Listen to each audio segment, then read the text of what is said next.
Hey everyone, glad you're back and hopefully doing your assigned reading and your homework for school.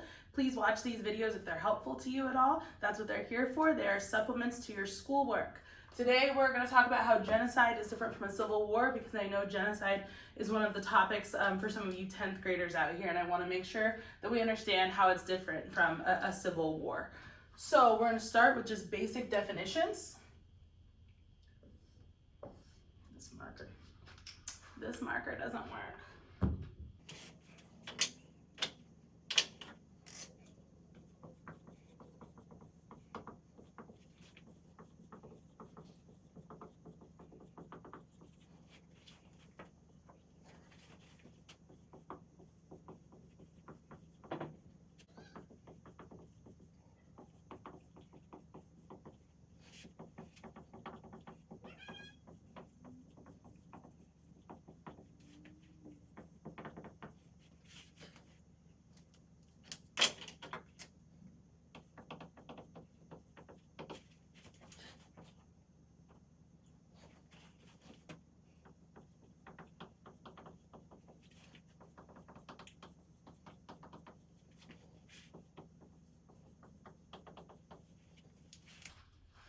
Okay, so if we just start with the definitions, a genocide is the deliberate killing of a large group of people, especially those of a particular ethnic group or nation. So deliberate is a key word here, killing is a key word here, large group, particular ethnic group or nation. Those are all of the key words. Deliberate means on purpose, it's got to be on purpose. Killing, it means killing specifically, not harming, not jailing, killing specifically. Large group, what is a large group? We can talk about that a little bit. And especially of a particular ethnic group or nation. This is different from a civil war, which very simply is a war between citizens of the same country. So we had a civil war in the United States, as all of you know, between two factions within the same country. Any war between two groups in the same country is a civil war. How are these two things very different? Let's figure it out. I've made a little chart that should help us make sure that we understand the differences between these two things. Genocide will be over here, and many of the traits of genocide. Civil war will be over here. This isn't all-encompassing, but this is meant to help you separate the two concepts in your mind. We'll talk about the goal of each, who's involved in each, and how each takes place.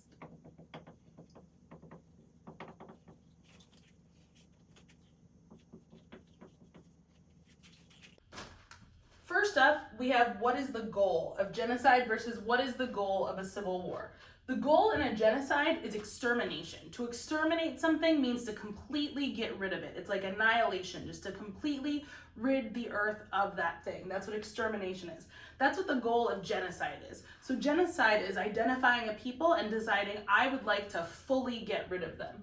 That's not often the goal of a civil war. The goal of a civil war, like the goals of most wars, is to win. It's about power. So a war might stem from a disagreement, and there needs to be a winning side and a losing side. That's where the war would come from. And so the end result of that war is who has power. You can have power without all of your enemies being dead, right? All of your enemies could be in jail. All of your enemies could lay down their arms and decide to stop fighting. They could forfeit. The goal of a civil war is simply to win, to have the power. A genocide won't stop until all of those people are dead, because that's the goal.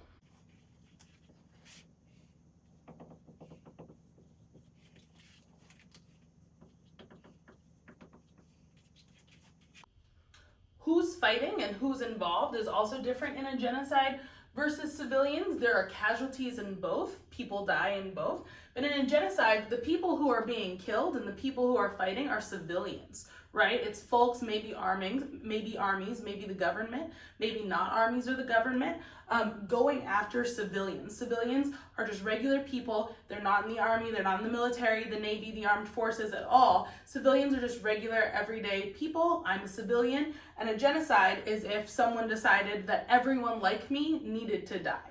And so these are people who might not necessarily pose a threat. Again, they're not armed parts of any governmental service, and yet they also still need to die as a part of this genocide, because the people who are doing the genocide have decided that all of those people have to go. In a civil war, again, like most wars, The sides that are fighting are armies. These people are armed. They have chosen to dedicate to that cause, or they were drafted to that cause by their government. But there's some sort of informed, structured system that has created an army or a fighting force. And then those two fighting forces go against each other, which is very different from, you know, going into people's homes in order to exterminate them.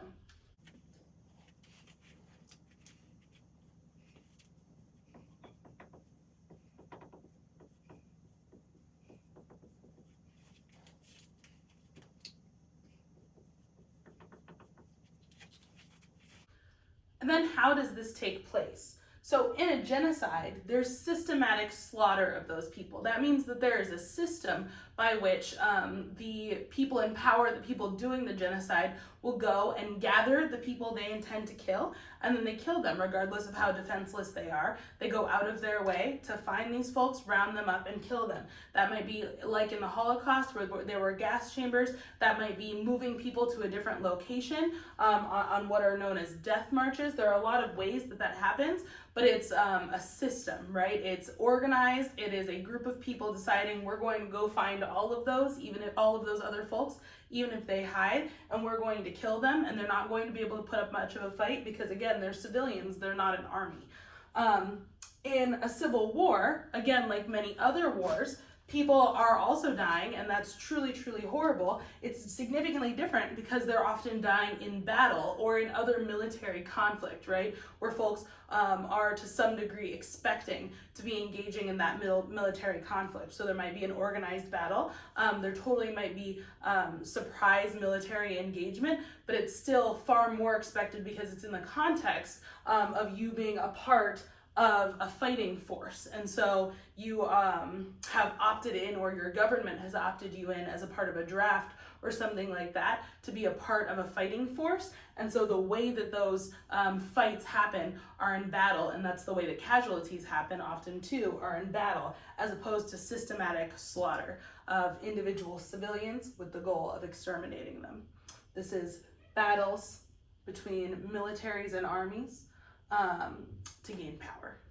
So that is the key difference between genocide and civil war. I'm going to do a part 2 of this where we're going to talk about why and how genocide still happens, because obviously it's terrible. And so one of the key questions is, how does this still continue to happen in the world? Thank you all for watching. I hope, again, you're doing your homework. I hope you're all safe. I miss you all. Have a great day. Thank you.